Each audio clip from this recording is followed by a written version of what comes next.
Hello my dear friends, I am back again with my new video of the chapter vectors.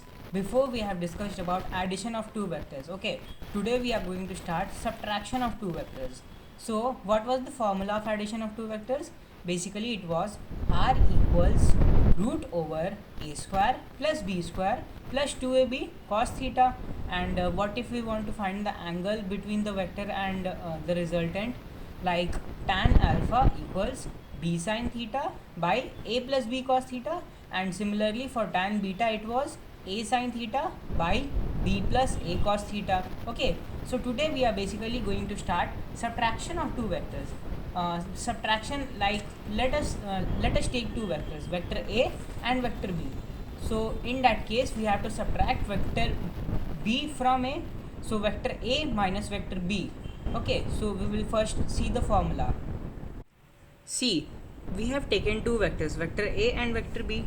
Okay, and also vector a minus vector b can also be treated as vector a plus minus of vector b. Okay, see, vector a minus b is equal to vector a plus minus of vector b. What does minus sign indicate here? Minus sign only indicates that it is in the opposite direction. Minus sign always indicates that it is the opposite direction of the given thing. Okay, so see, this is vector a and this is vector b, and the angle between them is theta. Okay, so when it becomes minus vector b, so it will just get reversed and will come down. Okay, so now we have to find vector a and vector a plus minus vector b. So vector mod of vector r equals vector a minus vector b whole mod.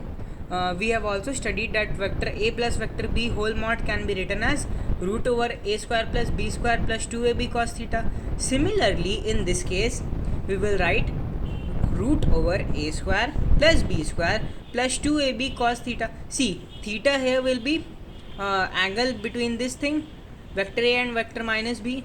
So 180 whole minus theta. So here 180 minus theta. Okay, this whole thing is 180 and this is theta. So this angle will be 180 minus theta.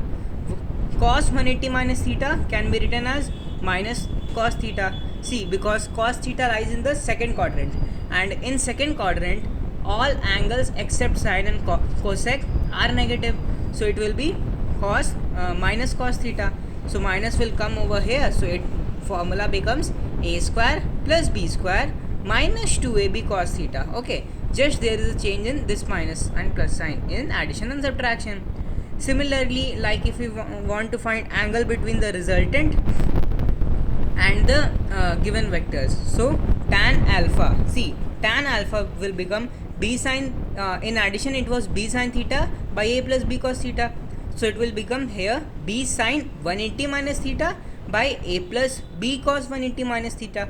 Now sin 180 minus theta equal to sin theta, and cos 180 minus theta equal to minus cos theta. Okay, so here also minus sign will come over here. So formula becomes b sin theta by a minus b cos theta. So in addition it was a plus b cos theta, in subtraction it becomes a minus b cos theta.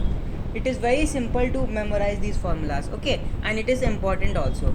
Next thing is, if we want to find the angle between resultant and the second vector, tan beta equals a sin theta by b minus a cos theta. In addition it was b plus, so in subtraction it will become b minus, and I have also explained why it will become b minus. Okay, so this is basically the basics of subtraction of two vectors. I hope that you will memorize these formulas so that it helps you in the coming future for solving questions. Okay, that's all for today. Thank you.